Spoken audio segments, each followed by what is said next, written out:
스크랜튼 선생이 학생들을 모집하여 공부를 가르친 근본적인 이유는 복음의 전파에 있었습니다. 선생은 이화학당 안의 학생들뿐 아니라 학당 밖의 수많은 조선 여성들에게도 전도 사업을 시작하였습니다. 먼저 스크랜튼 선생은 1888년 학당 내에 주일학교를 조직하여 체계적이고 규칙적인 집회와 교육을 실시하기 시작하였습니다.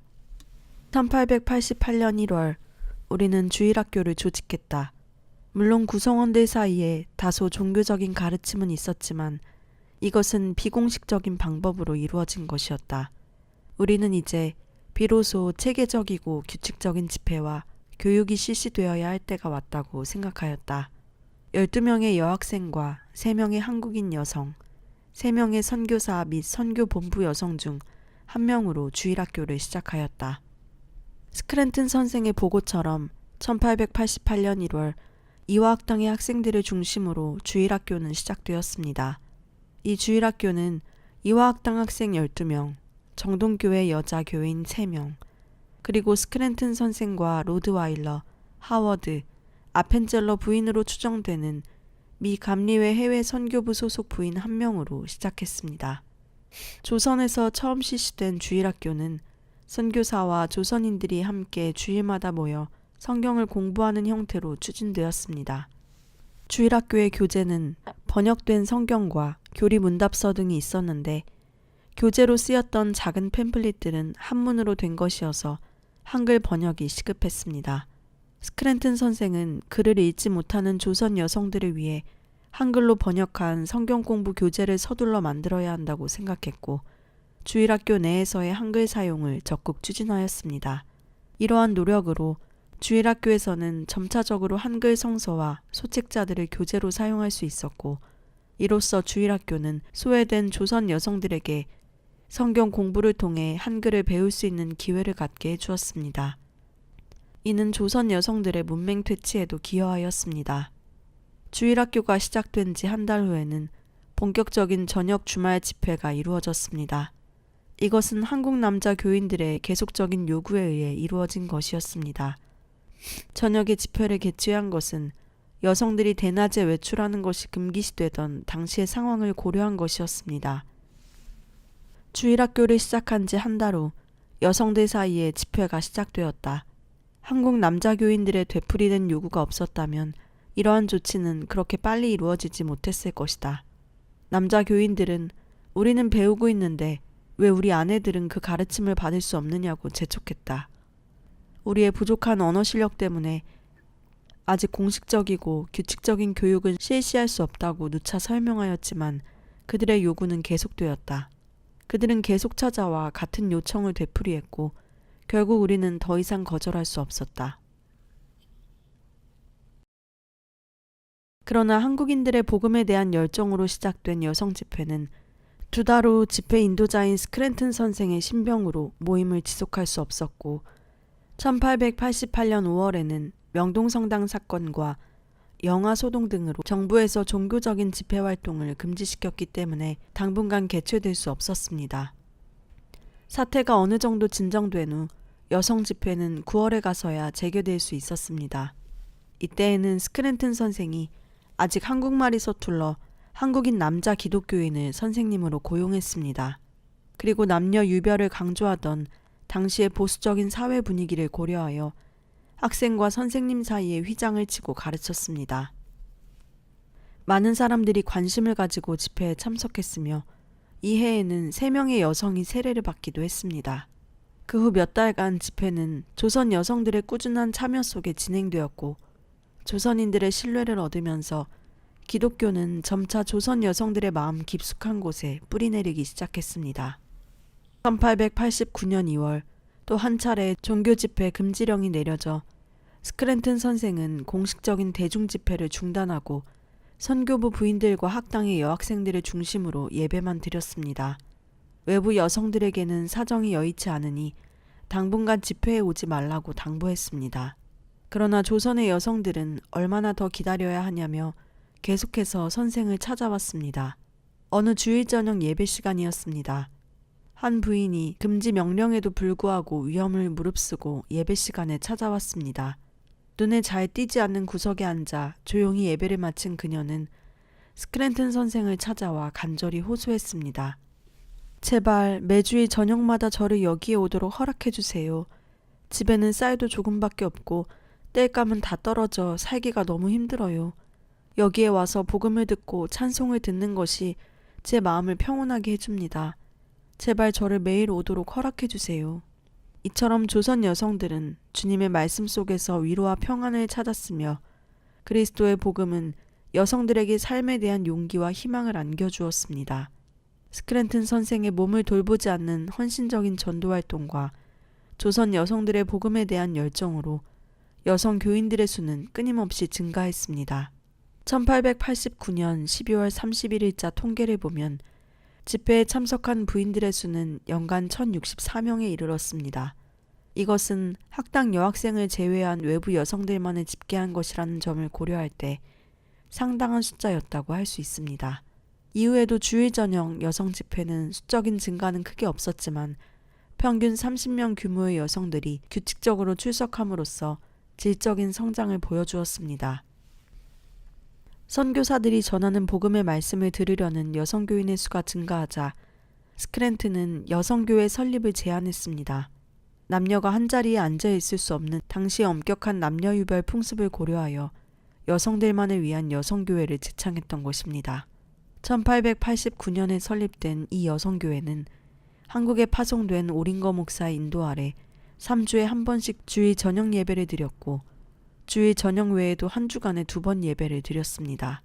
후에 이 여성교회는 정동의 베델교회와 통합하여 정동 제1교회가 되었습니다.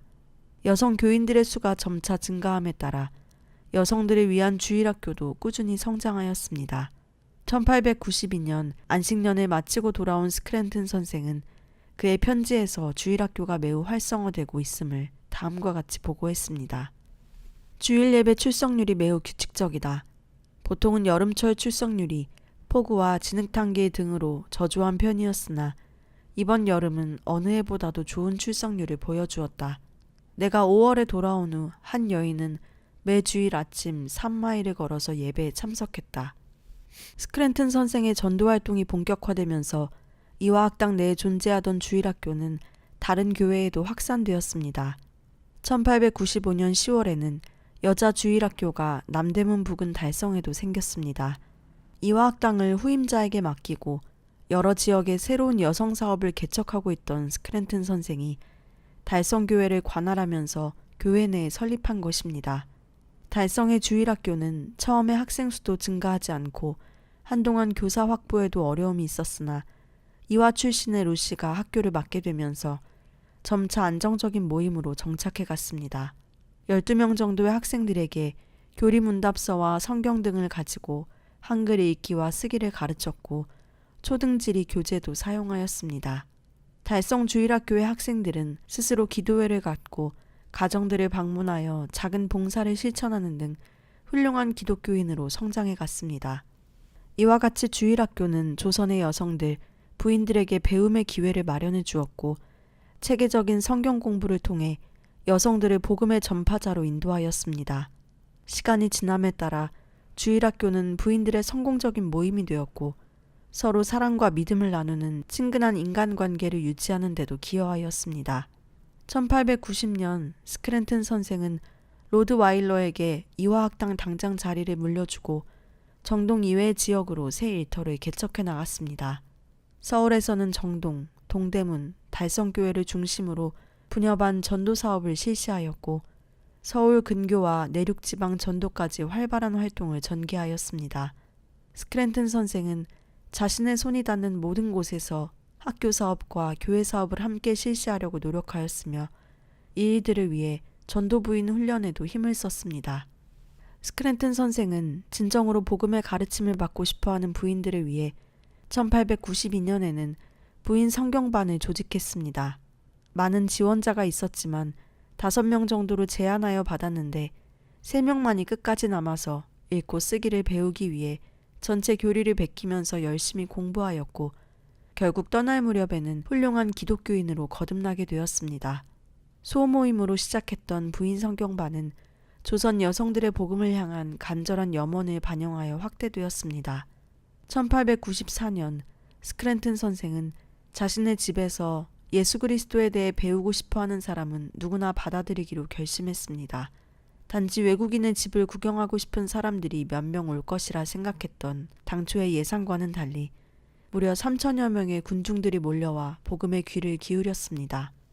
또 1894년부터는 남대문의 달성교회에서 부녀 전도 사업을 시작하였습니다. 스크랜튼 선생은 주로 이화학당, 아오개, 동대문 부인병원 등을 기점으로 여성을 대상으로 하는 전도 활동에 여념이 없었는데 스크랜튼 의사가 남대문 근처에서 전도 활동을 개시하면서부터는 아들을 도와 이 지역의 여성 전도 사업도 주관하게 되었습니다. 스크랜튼 의사는 하층민들이 있는 곳에 병원을 세워야 한다는 초창기 자신의 의료 선교 계획을 실현하기 위해 상인과 노동자들이 주로 살고 있는 남대문 지역 상동으로 병원을 이전하고 이곳을 기반으로 전도 활동을 전개하였습니다.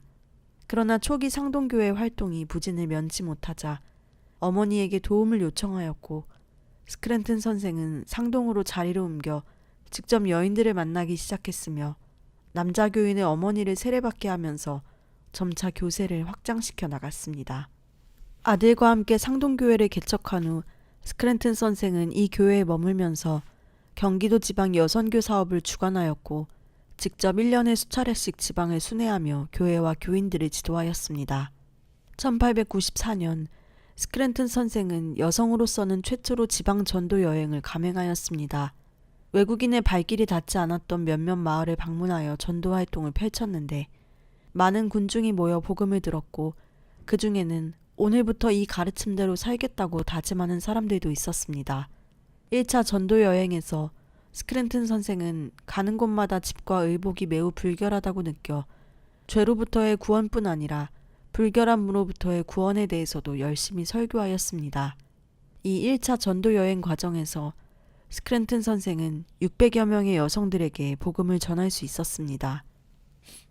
1896년 2달간의 중국 여행을 마치고 돌아와서 스크랜튼 선생은 다시 1897년에 2차 지방 전도 여행을 떠났습니다. 이 여행에서 선생은 첫 번째 전도 여행 이후의 변화를 경험하게 되었습니다. 처음에는 지저분하고 극히 불결한 여관에서 묵어야 했으나 두 번째는 대개 기독교인의 가정을 초대받거나 훨씬 정결해진 여관에서 묵을 수 있었습니다.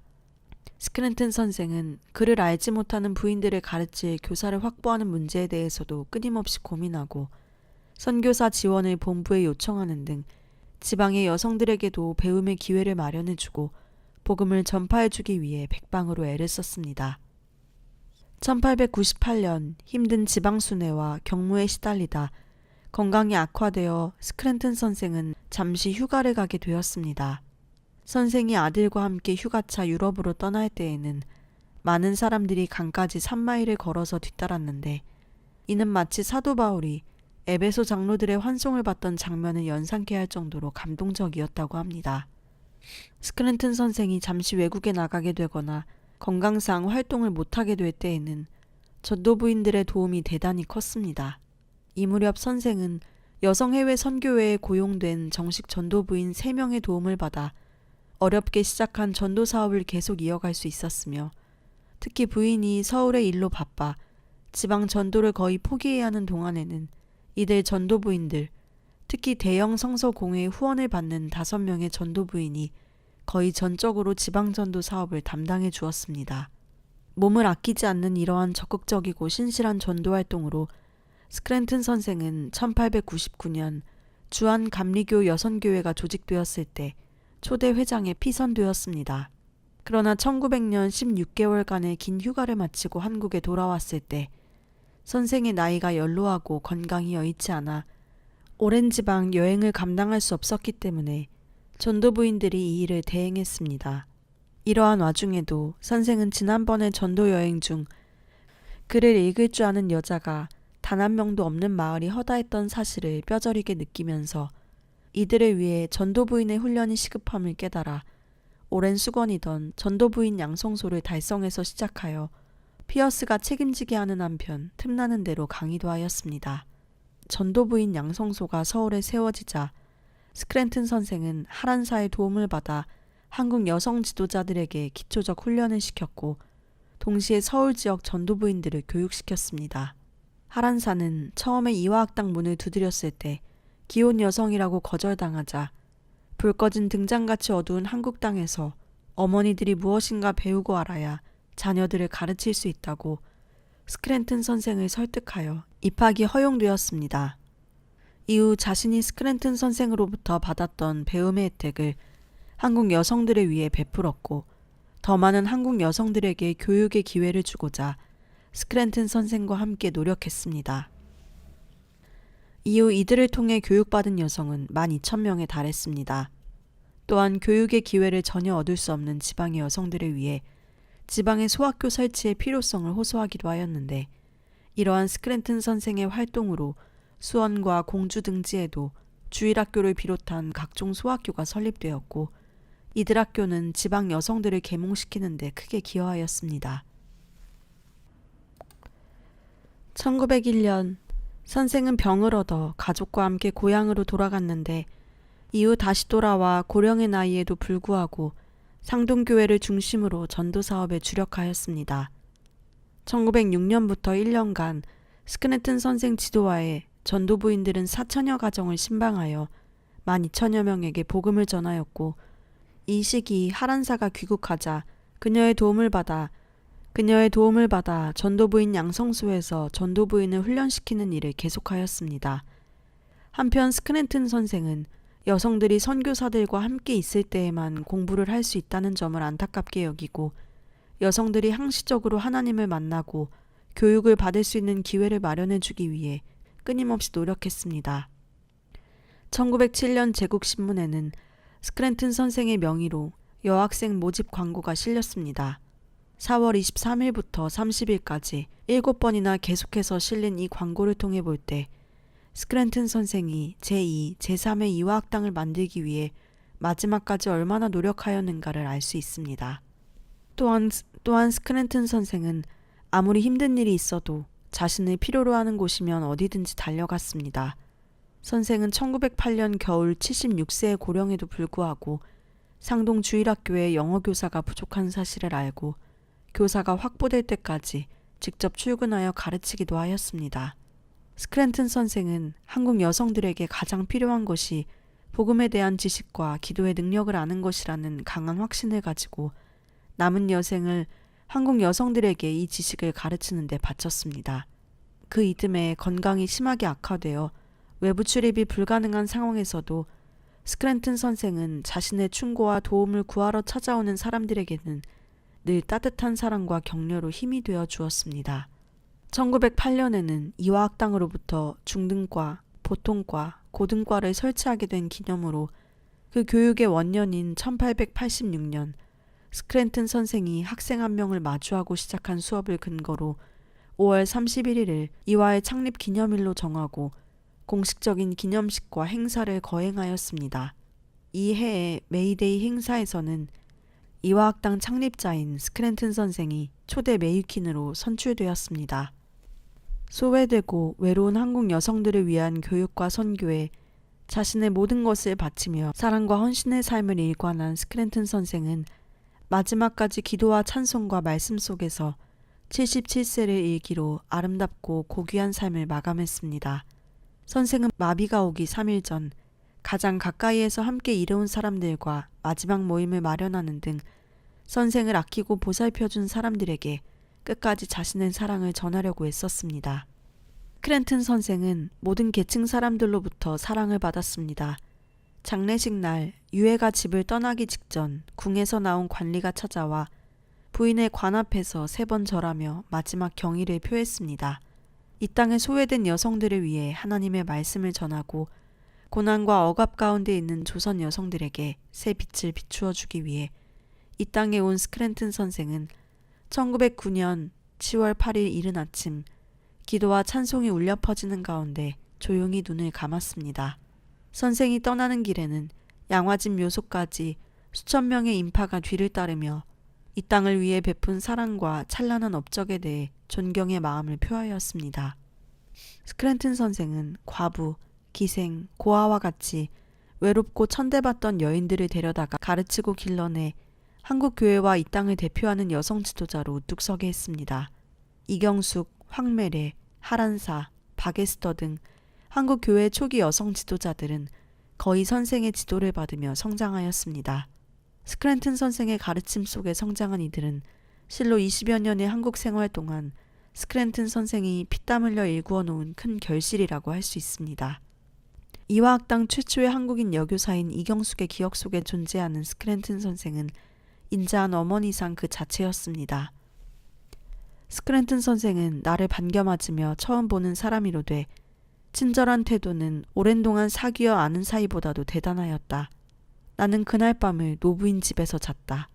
아침에 일어나니 노부인은 여러 가지 음식을 풍성히 차려놓고 내게 많이 먹기를 권고하였다.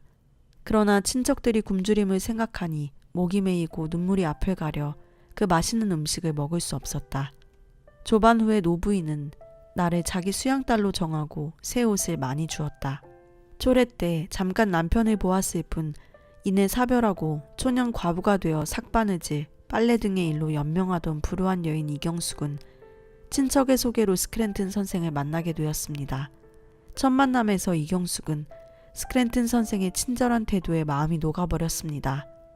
천대받고 멸시당하던 가난한 집 과부를 가장 귀한 손님으로 사랑스런 딸로 맞아주는 선생의 태도에서 이경숙은 삶의 한 줄기 빛을 발견한 기분이었을 것입니다. 스크랜튼 선생과의 각별한 인연을 바탕으로 이경숙은 교사로 합류하여 이화학당에서 학생들에게 한문과 한글을 가르쳤고 서양인들을 구경하러 오는 조선 여성들에게 서양에 대해 소개하는 역할도 맡게 되었습니다. 신병 때문에 잠시 본국에 갔다가 돌아온 스크랜튼 선생을 다시 만난 후 이경숙은 어찌나 반갑던지 돌아가신 부모를 만난 것 같았다고 표현했습니다. 이경숙은 스크랜튼 선생이 세상을 떠날 때까지 전도 부인으로서 그를 도우며 지방을 순회하고 조선 여성들을 가르치고 전도하는 일에 최선을 다했습니다. 다음은 우리나라 최초의 여의사 박에스터의 기억입니다. 내가 10살 때 스크랜튼 선생을 만나러 가게 되었다. 매우 추운 날씨여서 부인이 난로 가까이 오라고 했는데 나는 부인이 나를 난로에 집어넣어 태워버릴 것만 같아 두려웠다. 그러나 부인의 친절하고 아름다운 얼굴이 그런 생각을 떨쳐버리게 하였다. 그 당시 학당에는 나 말고 3명의 여자아이가 있었다. 그때 나는 밥 먹는 일 외에 아무것도 몰랐고 하나님이 계신다는 사실도 몰랐다. 1886년 11월 이화학당의 4번째 학생으로 스크랜튼 선생을 찾아온 박에스터. 처음에 그녀는 서양인에 대한 잘못된 편견으로 스크랜튼 선생을 두려운 존재로 생각했습니다. 그러나 곧 친절한 선생의 태도에 박에스터는 이경숙이 느꼈던 것처럼 편안함을 느끼게 됩니다. 밥 먹는 일 외에 아무것도 몰랐던 박에스터는 선생을 만나 주기도문, 찬송, 성경을 접하면서 서서히 하나님께 영혼을 구원받는 신앙체험을 하게 되었고 의사가 되어 하나님의 사랑을 실천하고 민족에게 봉사하는 길을 걷게 되었습니다. 그 밖에 스크랜튼 선생과의 인연으로 교사로서 전도부인으로 활약한 여성들 중에는 하란사와 황매래를 들 수 있습니다. 하란사는 인천 세관의 관리였던 하상기와 결혼하였으나 평범한 생활에 만족하지 않고 새로운 삶을 개척하고자 1896년 이화학당에 입학하였고 이후 미국으로 건너가 오하이오 웨슬리안 대학에서 한국 여성으로서는 처음으로 문학사 학위를 받아 귀국하였습니다. 귀국 이후 그녀는 스크랜튼 선생을 도와 상동교회의 부녀 사업에 참여하였고 이화에서는 영어와 성경을 가르치면서 기숙사 사감, 교사로 호랑이 어머니라는 별명을 들을 만큼 엄격하게 학생들을 지도하였습니다. 또한 황매래는 태어났을 때 점장이가 부모와 함께 있으면 단명할 운세라고 하여 버려지듯 스크랜튼 선생에게 맡겨졌었습니다. 그녀는 황씨 가문에 출가하였지만 곧 남편과 사별하고 스크랜튼 선생 밑에서 영어와 성경을 배웠습니다. 이후 정동교회 내 부녀보호회와 에버드 청년회 의장으로 조직을 인도하였고 스크랜튼 선생을 도와 상동교회 주일학교 성경 공부반을 지도하였으며 이화 학당 내 러빙 소사이어티를 직접 조직하고 지도하였습니다. 또한 1906년 엄비가 진명 여학교를 세웠을 때에는 교사로서 뛰어난 행정가로서의 능력을 인정받아 이 학교의 실질적인 운영을 담당하기도 했습니다. 이상과 같이 초기 교회 활동에서 여성 지도자로 활약했던 이들은 스크랜튼 선생과 특별한 관계를 맺으며 교사로서, 의사로서, 전도부인으로서 우리나라 여성들에게 복음을 전파하는 데 최선을 다했습니다. 많은 여성들이 기독교인으로서의 삶의 길을 제시해준 믿음의 어머니인 스크랜튼 선생을 만나 영혼을 깨우고 진정한 전도부인으로서의 삶을 살아갈 수 있었습니다. 그녀는 조선 땅에서 죽겠다는 자신의 신념대로 지금도 양화진 외국인 선교사 묘원에 묻혀 있습니다.